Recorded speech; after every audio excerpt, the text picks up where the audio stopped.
या ब्रह्माच्युत शंकर प्रभृतिभिर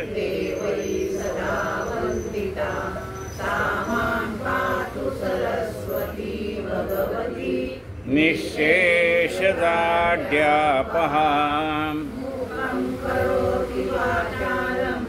पंगुं लंघयते गिरिं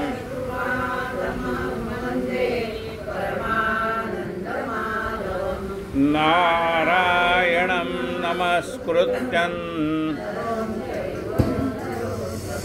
देवी सरस्वतीं व्यासं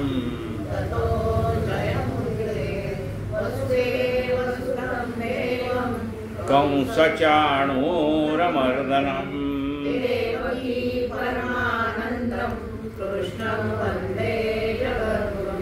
गुरुर्ब्रह्मा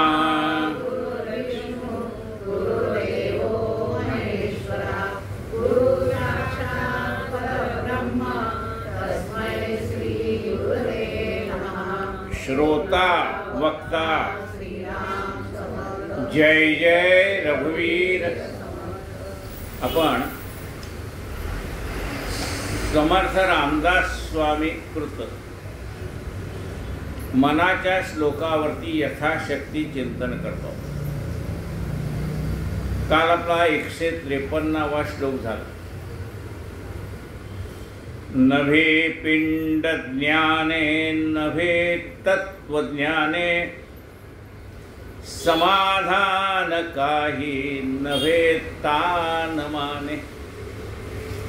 नभे योग यागे नभे भोग त्यागे समाधान ते सज्जनाचे नियोगे। असा कालचा श्लोक होता। पिंड ज्ञान म्हणजे शरीर कसं आहे, कुठल्या तत्वाने बनलेलं आहे, या शरीराचं म्हणजे पिंडाचं ज्ञान। जेवढं पिंडामध्ये तेवढं ब्रह्मांडात आहे, किंबहुना जेवढं ब्रह्मांडाचं आहे तेवढं पिंडात। सर्वात ज्याच्या सत्तेने सगळं हे चाललेलं आहे म्हणजे विश्व कामाला लागतंय तो सूर्यनारायण कुठं आहे, ब्रह्मांडात आहे। म्हणजे हा सूर्य आपल्या ह्या पिंडात कुठं आहे, तर मग डोळ्यामध्ये जे तेज आहे ते सूर्यनारायणाचं तेज। आकाशामध्ये चंद्र आहे तो ह्या मनामध्ये कुठं आहे, मग ह्या पिंडामध्ये कुठं आहे, तर मन हे चंद्रमा। तर ते जे चंद्र आहे ब्रह्मांडामधला तो म्हणजे आपलं मन आहे। मनाला भरती ओहोटी येते पाण्याला येताना। तसंच ज्याला कोणाला संचार विंचार व्हायचे असले तर ते पौर्णिमा आली अमावस्या आली की ते कमी जास्त त्यांच्या मनाची चलबिचल होऊन जाते। म्हणजे जो निश्चित निर्णय घ्यायचा ना तो त्यांना जमत नाही। तसं जे जे काही आहे ब्रह्मांडात तेथे पिंडात। मग याचं ज्ञान झालं, पिंड ज्ञान झालं, कुठल्या तत्वाने शरीर निर्माण झाले तेही झालं। पण एवढं करून काही समाधान लाभलं नाही। मग योग केला, यज्ञाधिक कर्म केले, नाना प्रकारचे भोग भोगले, चांगले वाईट, अनेक प्रकारचा त्याग केला। आम्ही काय त्याग करतो, उपवास केला म्हणजे एक वेळच्या जेवणाचा त्याग केला, सकाळच्या वेळी संध्याकाळी जेवले। समजा 1,00,000 लोकांनी एक वेळचा उपवास केला तर 1,00,000 लोकांचं एक वेळचं अन्न वाचलं। 2 वेळचा उपवास केला तर डबल वाचलं। म्हणजे असं जे आहे ते आपण अन्नाचा त्याग केला आहे। मौन धरलं म्हणजे काय, जेवण होतं म्हणून बोलायचं नाही म्हणजे कसा आता शब्दाचा त्याग केला। म्हणजे असे आपण त्याग करतो पण या त्यागाने सुद्धा म्हणजे समाधान नाही मिळालं।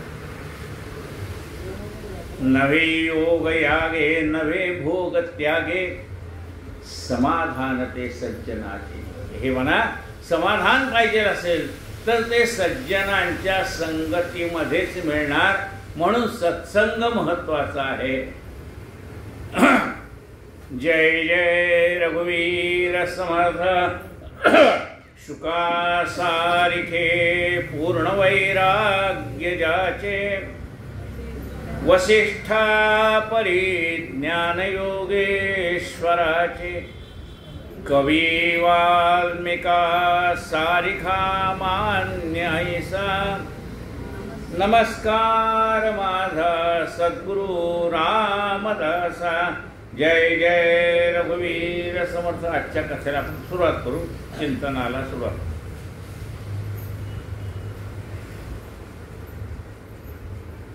महावाक्य तत्वादिके पंचीकरणे खुणे पाविजे संत संगे विवरणे द्वितीयेशी संकेत जो दाविजेतो तया सांडुनी चंद्रमा भाविजेतो. महावाक्य काय आहे? अहम ब्रह्मस्मी, तत्वमसी. अहम ब्रह्मस्मी म्हणजे ते ब्रह्म म्हणजे मीच आहे, तत्वमसी म्हणजे ते तत्व म्हणजे तूच आहेस. अशी जी काय अन्नम ब्रह्मेत ऐसी उक्ती उपनिषदात ही असे, ही जी उपनिषदातले वाक्य असोत किंवा महावाक्य असोत, तेव्हा ही महावाक्य याचा अर्थ आपल्याला कसा कळणार? अहम ब्रह्मस्मी म्हणजे काय, तत्वमसी म्हणजे काय, या वाक्याचा अर्थ कसा कळणार? महावाक्य तत्वाधिके आपल्या शरीरात किती तत्वाने शरीर बनलंय, काय आहे, कुठले कुठले तत्व आहेत. कोणी म्हणतं एक आहे म्हणजे तो परमात्मा एक आहे, कोणी म्हणतं तसं नाही, हो परमात्मा एक नाही, शिव आणि शक्ती आहे म्हणजे दोन आहे. कोणी म्हणतं नाही नाही तीन आहेत म्हणजे तीन काय आहे, सत्व रजत तम. म्हणजे अशा रीतीने तत्व किती आहेत, किती तत्वाने हे विश्व निर्माण झालंय, आपलं शरीर किती तत्वाने निर्माण झालंय, या पंचकर्ण असं म्हणतात. म्हणजे सृष्टी कशी निर्माण झाली आणि सृष्टी कशी नाश पावणार आहे याचं ज्ञान. हे सगळं कुठे मिळेल असं मनाने विचारलं. महावाक्य तत्वादिके पंचीकरणे. समर्थ सांगतात खुणे पाविजे संत संगे विवरणे. संतांच्या संगतीमध्ये गेल्यानंतर ते याचं विवरण करतील, म्हणजे तुम्हाला समजावून सांगतील. संत संगे विवरणे मग ते आपल्याला काय सांगतील? आपल्याला एक खूण दाखवतील, या मार्गाने गेला की तुला तो भेटेल परमात्मा. कारण तो दाखवण्यासारखी वस्तू नाही ना. पण त्याला जर पाहायचं असेल तर बाकीचं काहीतरी आहे ते आधी दाखवावं लागतं, मग ते कळतंय काय आहे ते. हे नाही ते नाही ते नाही ते नाही म्हटल्यानंतर राहिलेलं काय तर ते आहे. म्हणजे असं कसं आहे ऐका. द्वितीयेशी संकेत तो दावी देतो. द्वितीयेचा संकेत दाखवतो म्हणजे काय तर प्रतिपदेपासून चंद्र कलेने वाढतो. द्वितीयेला तो बारीक असतो, म्हणजे सहज साध्या नजरेला तो दिसत नाही. मग म्हणले तुला आकाशातला चंद्र दिसतोय का? म्हणले दिसत नाही. बरं म्हणले ते समोरचं झाड दिसतंय का? हा दिसतंय. मग त्या झाडाची फांदी दिसते का? हा दिसते. त्याच्यावरती काय दिसत? हा चंद्र दिसला की. म्हणजे चंद्र दाखवला संकेताने. काय? ते झाड पहा, झाडाच्या जवळ असणारी फांदी पहा, फांदीच्या मागे काय दिसतंय? चंद्र. म्हणजे तो संकेताने दाखवला.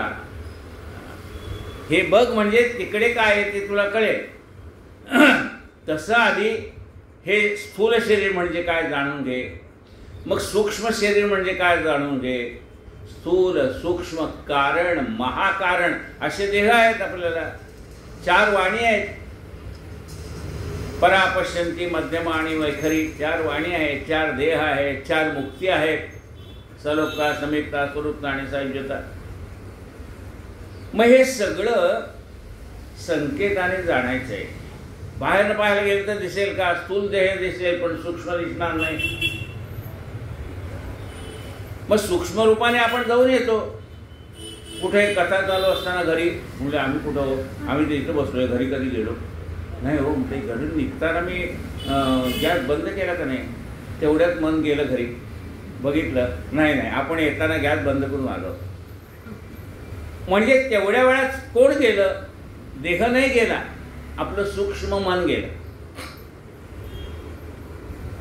द्वितीयेशी संकेत तो दावी जेतो, तया सांडूनी चंद्रमा भावी येतो. मग म्हणले त्यांनी झाड धरून ठेवलंय का? नाही. त्यांनी झाड धरून ठेवलं नाही, तर त्याला चंद्र पाहायचा होता. झाड पाहिलं आणि झाड गेलं. एखादा मुद्दा समजावून सांगण्यासाठी एखादा दृष्टांत दिला जातो.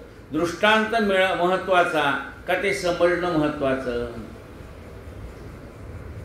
मी खात नाही, तुम्हाला खाऊ देत नाही म्हणजे असं कसं? कोण आहे? म्हणजे गव्हाणीतला कुत्रा आहे ना, गव्हाणीतला कुत्रा याचा आता का आम्हाला लहानपणी गोष्ट होती ती गव्हाणीतला कुत्रा. म्हणजे त्या जनावरासाठी त्या गव्हाणीमध्ये म्हणजे जिथं त्यांचा ठेवण्याची जागा आहे त्या ठिकाणी पिंड्याच्या पिंड्या ठेवलेल्या होत्या. कशासाठी? ते गवत गुरांना घालण्यासाठी. तिथं बसले कुत्रं भॉ भॉ करतोय, कुणाला जवळ येऊ देत नाही.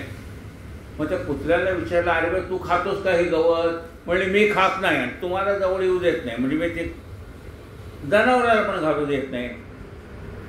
मग ते कुत्रा महत्वाचा का ते तत्व महत्वाचं आहे?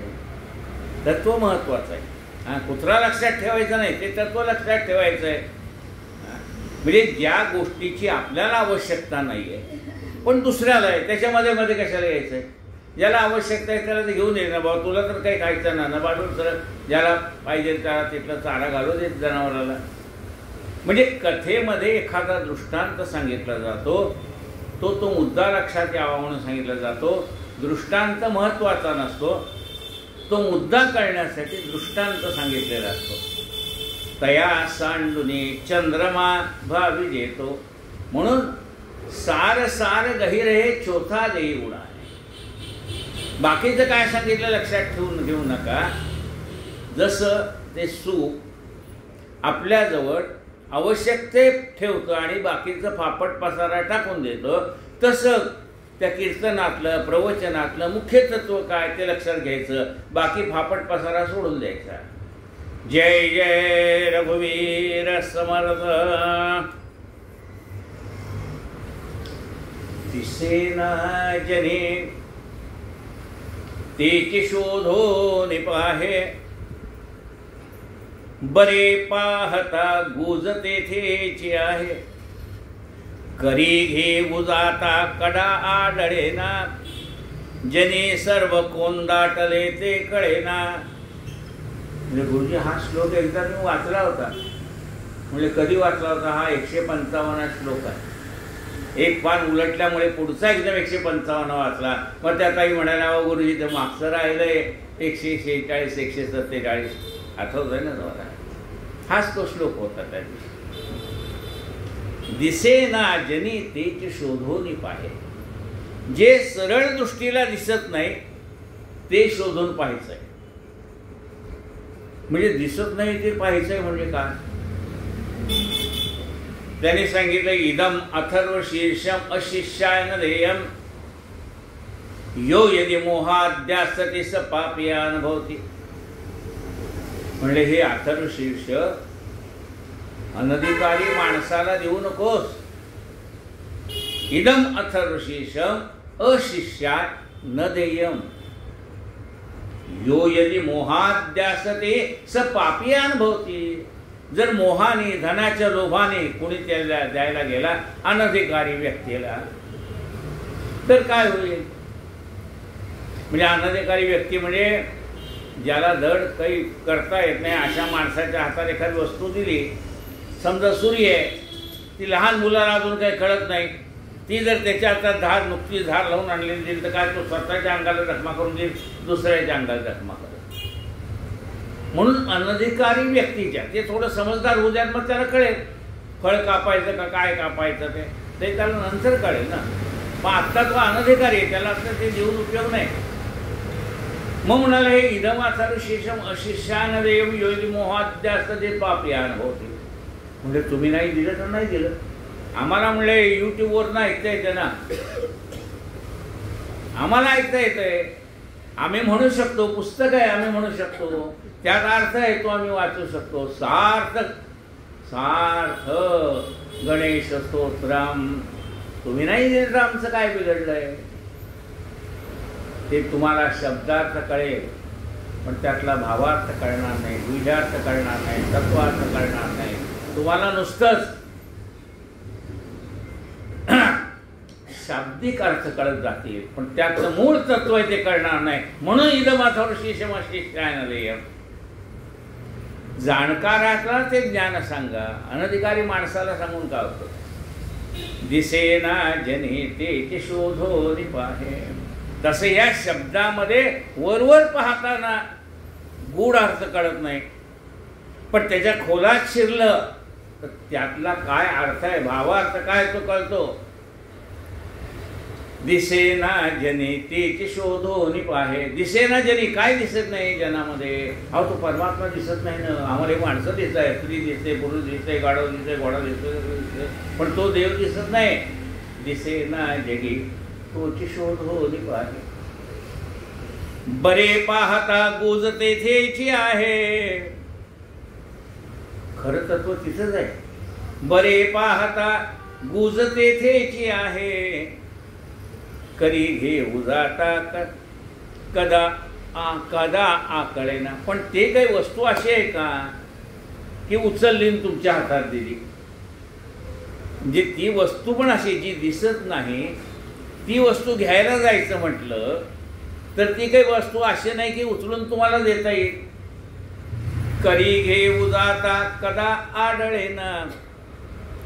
जने सर्व कोंदाटले ते कळेना. पण ती वस्तू म्हणजे परब्रह्मतत्व हे जगाला व्यापून उरलेलं आहे. जने सर्व कोंदाटले ते कळेना. ते परमेश्वरी तत्व जे डोळ्याला दिसत नाही पण आहे ते ह्या सगळ्या विश्वाला व्यापून उरलेलं आहे. तुला कळत नाही म्हणून काय झालं? तुझा देह कोणाच्या सत्तेने चालतोय? चाले हे शरीर कोणाचे सत्ते, कोण बोलविते हरे. मग आपलं शरीर कुणाच्या सत्तेने चाललंय याचा आपण विचार करावा. डोळ्याने बघतो, कुणाच्या सत्तेने बघतो, कानाने ऐकतो, कुणाच्या सत्तेने ऐकतो. मग हे जाणून घ्यायचं आहे. पण पाहायला जाल तर तो दिसेल का? तो दिसणार नाही. पण आपल्याला अनुभवाने कळेल. नाही बाबा, डोळे आहेत पण पाहण्याची शक्ती त्याची आहे, कान आहे. हे काय नाही, कशाने कळेल तुम्हाला? तर तुम्हाला तर्कशास्त्राने कळेल, अनुभवाने कळेल की बाबा हे खरंच आहे. हे शरीर माझा श्वासोश्वास चाललाय, हे त्याच्या इच्छेने चाललाय. घेतो झोप सुखे फिरून उठतो, ही ईश्वराची दया. मग हे संबंध विश्वाला व्यापून उरले जे तत्व आहे ते परमेश्वरी तत्व आहे. ते काय एखादी वस्तू उचलून तुला देव दाखवायचा म्हणजे असं उचलून तुझ्या हातात द्यायचं का? ती का मूर्ती आहे का उचलून तुझ्या हातात दिली? ते तुला जाणून घ्यावं लागेल. दिसेना जने तेचे शोधो निपाहे. बरे पाहता गुज तेथेची आहे. करी घे उजाता कदा आढळेना. जनी सर्व कोंदाटले ते कळेना. जय जय रघुवीर समर्थ. म्हणे जाणता तो जनी मूर्ख आहे. अतर्कासी तर्की असा कोण आहे. जनी मीपणे पाहता पाहवेना. तया लक्षिता वेगळे राहवेना. काय म्हणते बा?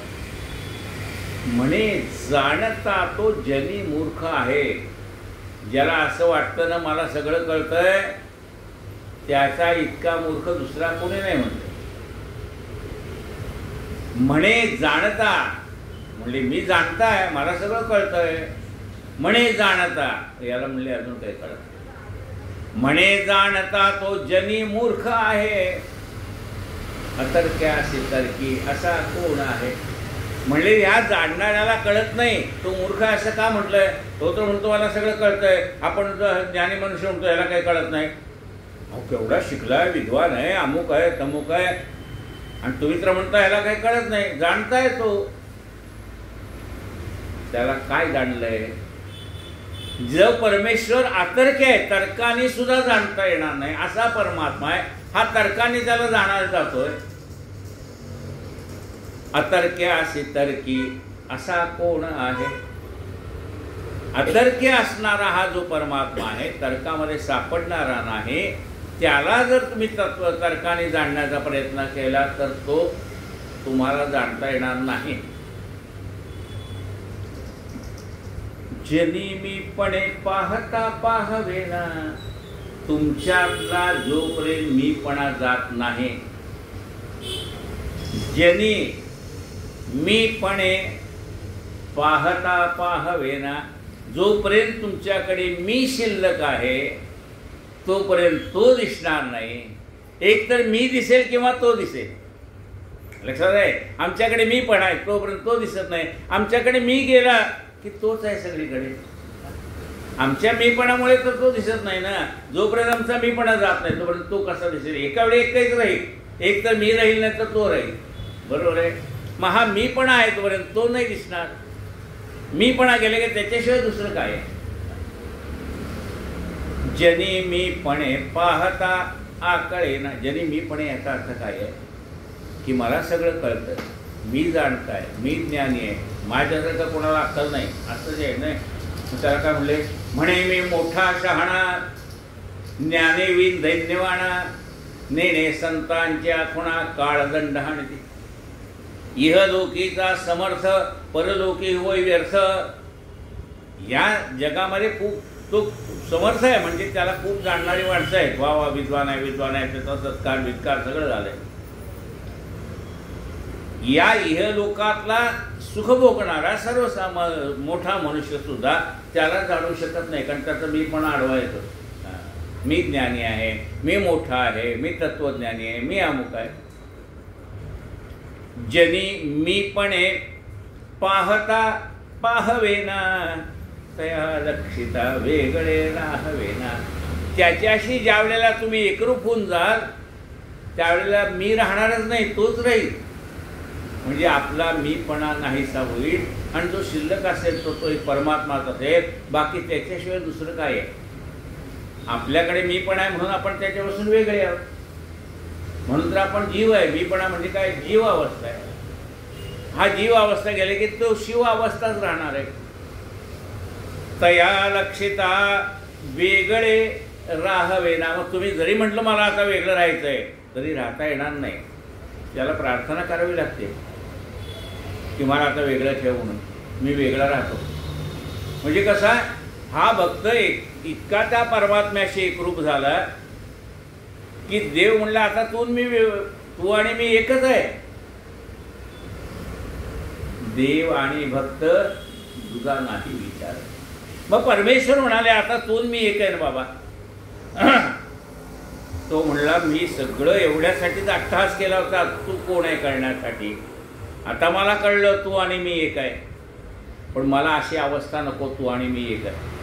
तू मी एक झालं तुम्ही पूजा कोणाची करायची, मी प्रार्थना कोणाची करायची, सेवा कोणाची करायची. म्हणून तू काय, तू देवच राहा आणि मला भक्तच राहू दे. तू देव मी भक्त ऐसे करी. देवा तू देव म्हणूनच राहा आणि मला भक्त म्हणूनच राहू दे. मला ते एकरूप व्हायचं नाही बाबा तुझ्याशी. मग मी सेवा कोणाची करू, स्तुती कोणाची करू, कुणाची भांडू. मला राग आला तरी तुझ्याशी भांडू शकतोय. तू वेगळा आहे म्हणून भांडू शकतोय. तू मी एक झालो तुम्ही कुणाची भांडणार, कुणाची सेवा करणार, कुणाची पूजा करणार, कुणाचं स्तोत्र गाणार, कुणाचं गायन करणार, कुणाचं भजन करणार. तया लक्षिता वेगळे राहवेना. त्याच्याशी जर आपण एकरूप झालो तो वेगळेपणा केलाच निघून काही शिल्लक राहत. म्हणजे असं कसं त्याच्याशी एकरूप झालं तर आपला वेगळेपणा कसा निघून जातो.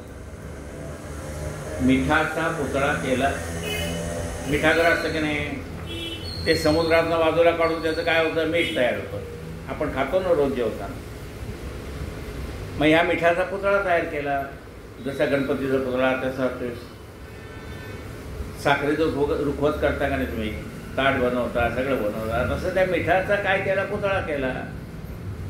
आणि त्या मिठाला सांगितलं बाबा असं कर, हे पाणी किती खोल आहे तेवढं मला बघून येऊन पुन्हा सांग. तो मिठाचा पुतळा पाण्यात सोडला. एकरूप झाला हो. पाणी किती खोल आहे म्हणून सांगायला आला का परत तो? नाही, त्याच्याशी एकरूप होऊन गेला. तया लक्षिता वेगळे राहवेना. जय जय रघुवीर समर्थ. श्री कृष्ण गोविंद हरे मुरारे.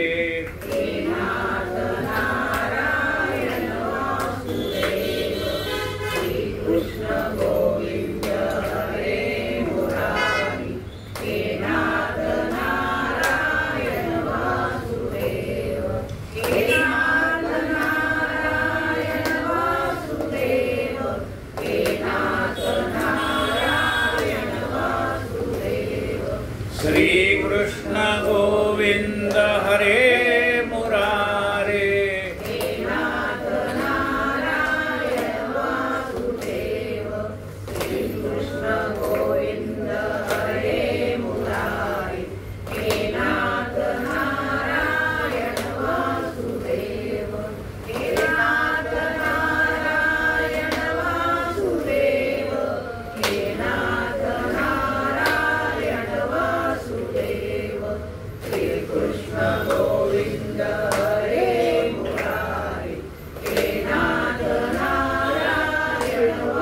गोपाल कृष्ण भगवान की जय. बहुशास्त्र धुंडाळिता वाड आहे. जया निश्चयो एक तोही नसाहे. मती भांडती शास्त्रबोधे विरोधे. गती खुंटली ज्ञानबोधे प्रबोधे. बहुशास्त्र धुंडाळीचा वाड आहे. म्हणजे शास्त्राचा जर अभ्यास करायचं म्हटलं तर हे ज्ञान प्रचंड आहे. बहुशास्त्र धुंडाळीता म्हणजे शोधल्यानंतर, त्याचा अभ्यास केल्यानंतर बहुशास्त्र धुंडाळीचा वाड आहे. का सगळे ग्रंथालय भरलेलं आहे ना. जया निश्चयो एक तोही नसाहे. पण त्या शास्त्रामध्ये भांडण आहे की हा खरा का तो खरा, हे मोठं का ते मोठं, शंकर मोठा का विष्णू मोठा, त्याच्यामध्ये भांडण आहे.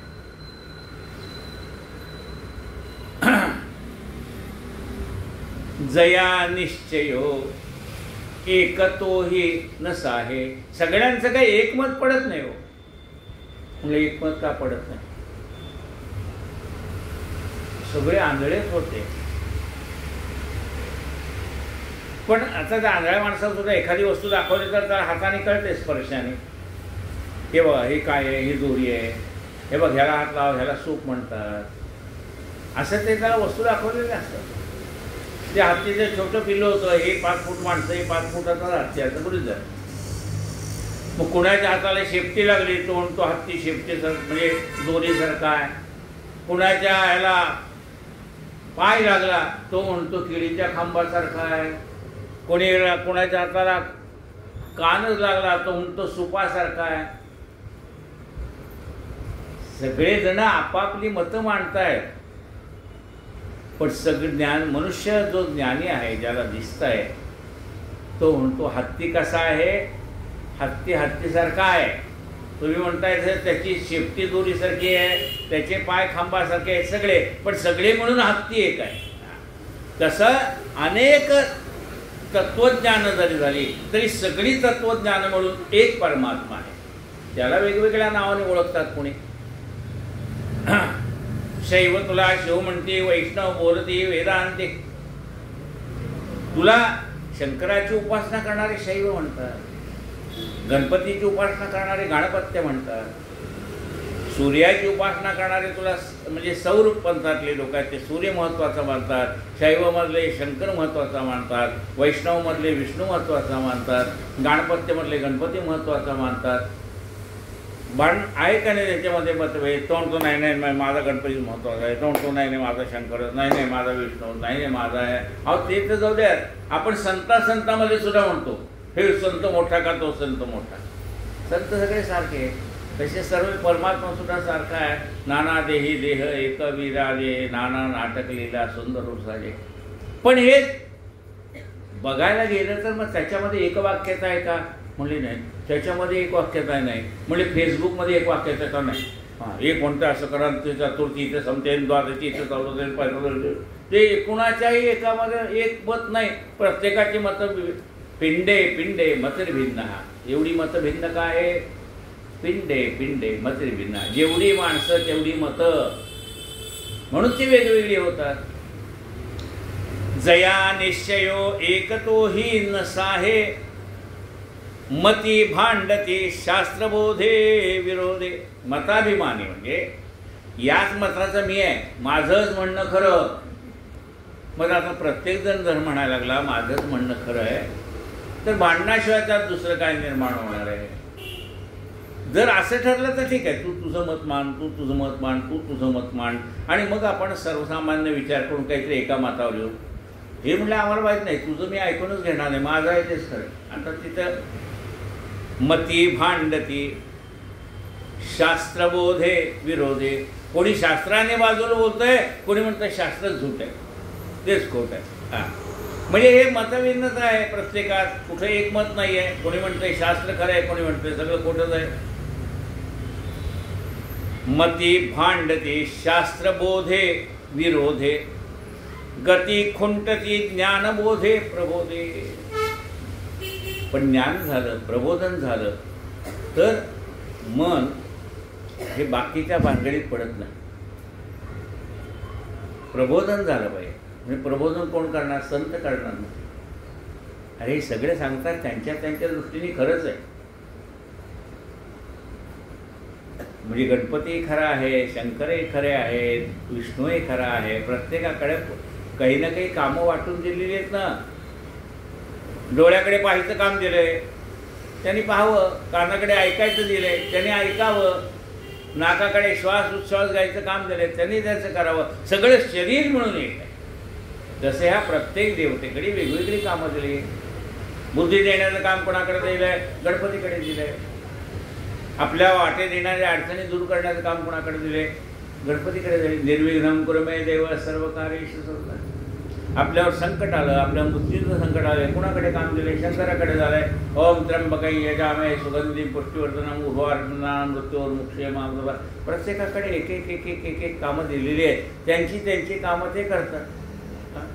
त्यामुळे सगळ्या देवांचं नाक पण महत्त्वाचं आहे का नाही? कान पण महत्त्वाचे, डोळे पण महत्त्वाचे आहेत. तसे सगळ्या देवता महत्त्वाच्याच आहेत. पण त्या सगळ्या देवता मिळून एक आहेत. जसं ह्या देहाचे सगळे अवयव जरी वेगवेगळे आपण दिसत, हो प्रत्येकाचा स्पेशलिस्टच वेगळा आहे. डोळ्याचा वेगळा, कानाचा वेगळा, नाकाचा वेगळा, घशाचा वेगळा आहेत त्याने स्पेशलिस्ट.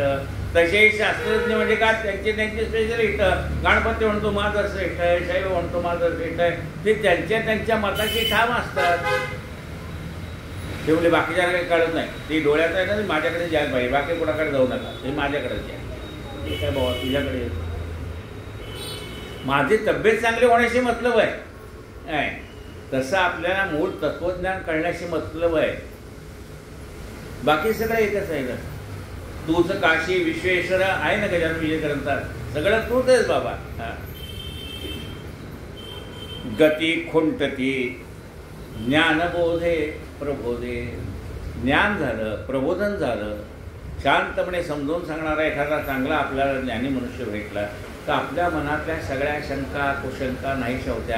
या शास्त्रामध्ये हे सांगितलंय, त्या शास्त्रामध्ये सांगितलंय. अरे ते सगळे एकच सांगितलंय. अहम ब्रह्मस्मी, मी ब्रह्म आहे, हे एके ठिकाणी सांगितलंय. तत्त्वमसी, ते तत्व म्हणजे तू आहे, हे सांगितले. सगळे म्हणून अर्थ काय एकच आहे. सगळ्या महावाक्याचा अर्थ काढायला गेला तर एकच आहे. पण महावाक्य वेगवेगळी आहेत. महावाक्य वेगवेगळे असू दे ना, अर्थ एक आहे ना. मग तो अर्थ महत्त्वाचा आहे का वाक्य महत्त्वाची? अर्थ महत्त्वाचा आहे, तो अर्थ घ्यायचा आहे. सार सार गहिरे चौथा दे. श्री कृष्ण गोविंद हरे मुरारे.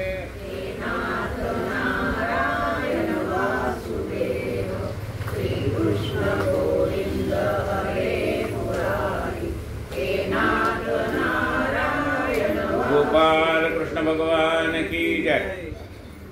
श्रुति न्याय मीमांसके तर्क शास्त्रे स्मृती वेद वेदांत वाक्ये विचित्रे स्वये शेष मौनावला स्थिर पाहे मना सर्व जाणीव सांडो निराहे. श्रुती सांगतात, आपण म्हणतो म्हणजे श्रुती स्मृती पुराणोक्त फलप्राप्त्यर्थम, म्हणजे काही वाक्य ही लिखित स्वरूपामध्ये आहे आणि काही ऐकून माहीत झालेली आहेत, त्याला श्रुती आणि स्मृती म्हटलंय. जे वेदामध्ये सांगितले ते आहे, काही ऐकीव ज्ञान आहे, काही लिखित ज्ञान आहे. आपली घटनासुद्धा काही लिखित आहे, काही अलिखित आहे, पण घटना आहे. म्हणजे काही ठरलेली आहे. आता काय ठरलेलं आहे, काय लिखित काय नाही. मोठ्या माणसाला मान द्यावं आहे ना. हां, द्या का नका देऊ, द्या हे सांगितलेले. आपल्याला मानायचं नाही मानायचं आपल्यावर आहे ना. श्रुती न्याय मीमांसिका तर्कशास्त्रे, म्हणजे निरनिळ्या गोष्टीची मीमांसा करणं, म्हणजे त्याच्याबद्दल शास्त्रशुद्ध अभ्यास करणं. श्रुतीने आहे, न्यायशास्त्र आहेत, वैदिक शास्त्र आहे, मीमांसका आहेत, तर्कशास्त्र आहेत, स्मृती आहेत, वेद वेदांत आहे, वेदातली वाक्य आहेत. आता जशी सांगितले ना, तत्त्वमसी अहम ब्रह्मस्मी, निरनिळी वाक्य. हे सगळं जरी आपण ऐकलं तरी एक गोष्टीचा विचार कर म्हणा, स्वये शेष मौनावला स्थिर राहे. अरे सहस्त्र मुखाचा शेष, आपल्याला तर एक मुख आहे की नाही, त्याला 1000 मुख आहेत. आज अनंत अनंत चतुर्दशी आहे ना, मग 1000 मुखाचा जो शेष आहे, अनंत आहे, त्या शेषाने सुद्धा भगवंताची स्तुती करायला सुरुवात केली तर त्याचे जिभेचे 2 भाग झाले. ज्या शेषावरती भगवान पहुडलेले आहेत, अनंत शयन, तो परमात्मा भगवान महाविष्णू त्या सहस्त्रमुखाच्या शेषावरती विराजमान झालेला आहे. असा हा जो परमात्मा आहे, मग तो शेष सुद्धा त्या भगवंताची स्तुती करता करता थकून गेला, मौन झाला.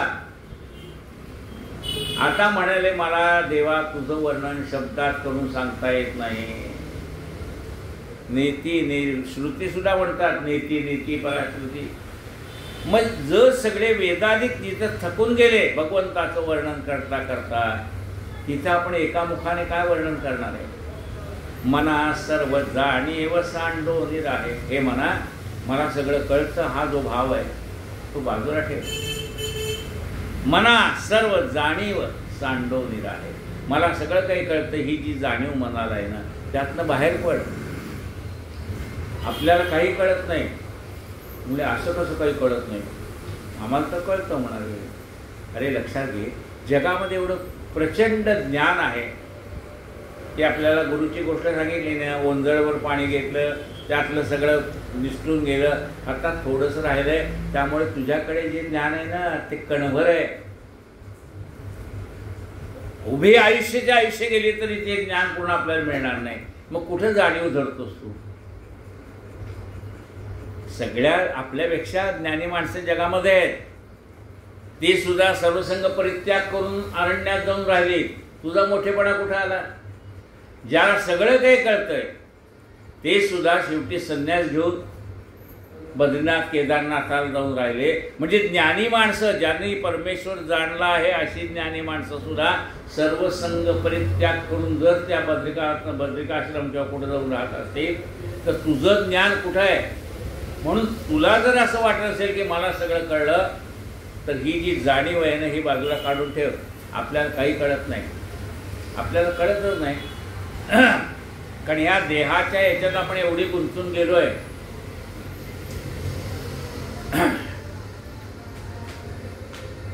देहाभिमाने, ह्या देहाच्या अभिमानामुळे सगळं नडलेलं आहे. हा आपला मीपणा, मला सगळं कळतं, हा बाजूला ठेवून दे आणि शांतपणे भगवंताला शरण जा.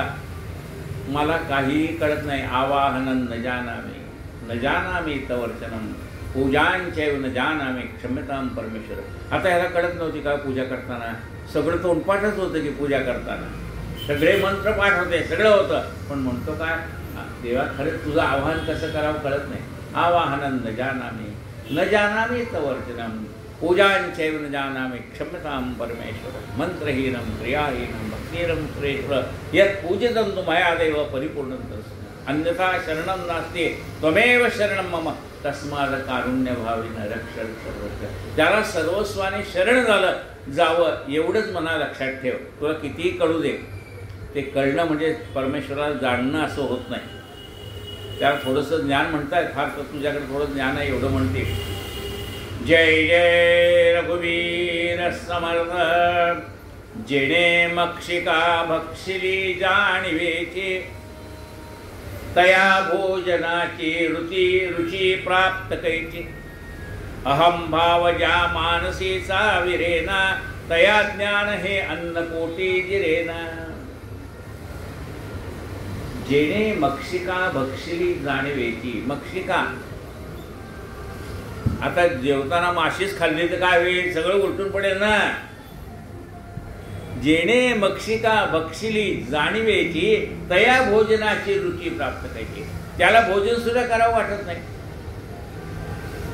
म्हणून ज्यांनी आपली जाणीव सोडून दिली ना, मला काही कळत नाही असं जो म्हणतो ना, सगळं कळतं पण कळत नाही, त्यांनी काय केली, मक्षिका कशाची, मला सगळं कळतं हीच मक्षिका आहे, ती खाऊन टाकली त्यांनी. त्यामुळे आता अन्नामध्ये काही रस राहिला नाही, म्हणजे ह्या भोगामध्ये काही रस राहिला नाही. जे काही माझ्या वाट्याला येईल ना ते मी स्वीकारतो, हा भाव आहे त्याचा. ज्यांनी जाणीव गिळून टाकली आहे त्याला ह्या बाकीच्या गोष्टीत रुची कुठे आहे? त्याच्या आधी आपल्याला रुची होती, हो हे पाहिजे ते पाहिजे ते पाहिजे ते पाहिजे. आता आपण काय म्हणतो, काही का असताना भूक लागली ना त्यावेळेला 2 घास खाल्ले म्हणजे झालं. पूर्वी अगदी चवीने हे खात होतो, आता ते राहिलं नाही. आता काय भूक लागली की 2 घास काही का असताना तोंडात टाका, पाणी प्या, काम भागलं. त्यावेळेला हौसेने खात होतो, करून खात होतो, विकत घेऊन खात होतो सगळं. आता नाही राहिली, रुची राहिली नाही. तया भोजनाची रुची प्राप्त कैची. अहम भाव ज्या मानसीचा विरेना तया ज्ञान हे अन्नपोटी जिरेना. अहम भाव आपल्या मनामध्ये असणारा अहम भाव म्हणजे अहंकार. अहम भावना ज्या मानसीची विना ज्याच्या मनात नाजून हा अहम म्हणजे मी आहे, हा मी जात नाही तोपर्यंत त्याला कितीही ज्ञान सांगा, तया ज्ञान हे अन्नपोटी जिरेना.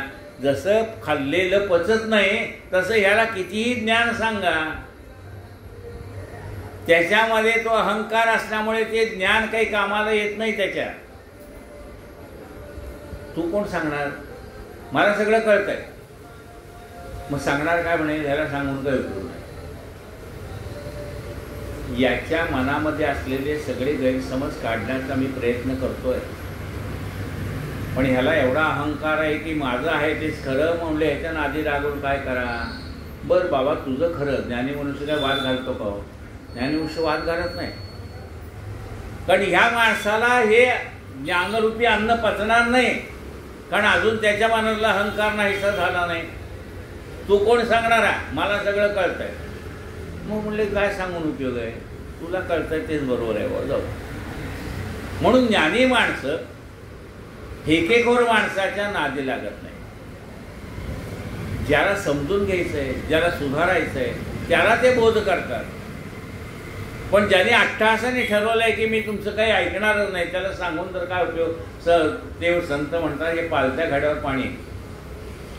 याला शोधण्यात, याला सुधारण्यात माझे जे 10 वर्ष जातील ना, तेवढ्या 10 वर्षात मी 1 लाख माणसाला सुधारेल. याच्या नादी कोण लागू नाही, कारण याने ते पालतच घातलंय ना भांडं, ते उताणं केल्याशिवाय ह्यात पाणी कसं साठणार आहे. ह्याच्या मनातला अहंकार जोपर्यंत जात नाही तोपर्यंत मी याला कितीही सांगितलं तरी याला ते पटणार नाही. तया ज्ञान हे अन्न पोटी जिरेना. त्या माणसाला कितीही ज्ञान सांगा तसं त्या काही ते चुकीचा पदार्थ गेल्यानंतर ज्याला उलटी होऊन जाते, तसं या माणसाला किती सांगितलं तर ते उलटून टाकेल, काही नको तुमचं. म्हणजे उलटून कसा टाकेल म्हणाले. कीर्तन झालं. कीर्तन झाल्यानंतर श्रोते उठले. तिथे काय खुर्च्या बिर्च्या नव्हत्या, सतरंजी टाकलेली बसले. मग उठल्यानंतर त्यांनी आपलं झटकलं, काय साडी असेल, धोतर असेल, शर्ट असेल, ते झटकलं.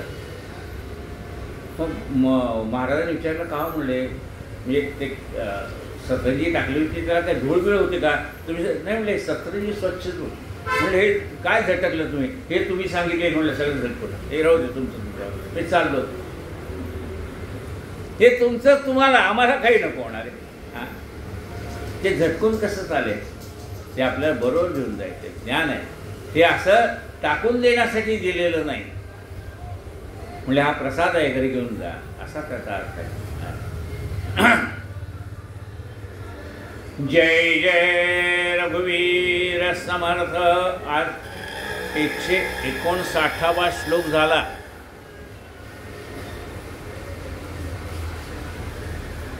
एक, 2, 3, 4, 5, 6, आज 6 श्लोक झाला.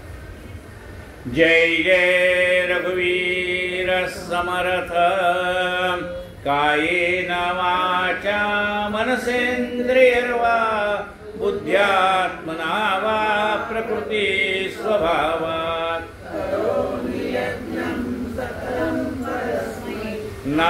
नारायणायति समर्पयामि अच्युतं केशवं राम नारायण.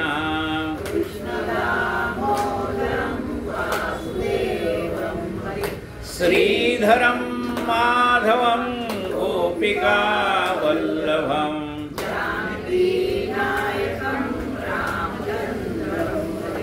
हरे राम राम राम हरे हरे.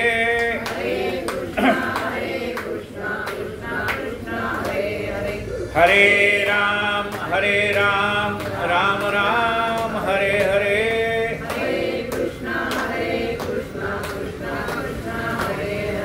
हरे राम राम राम हरे हरे.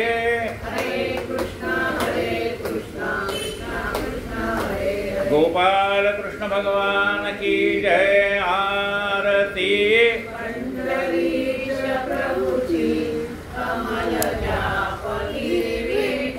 हे विले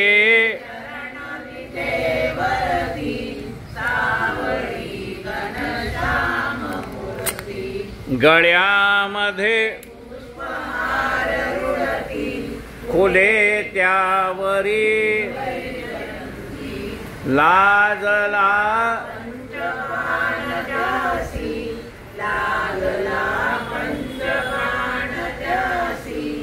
असे ते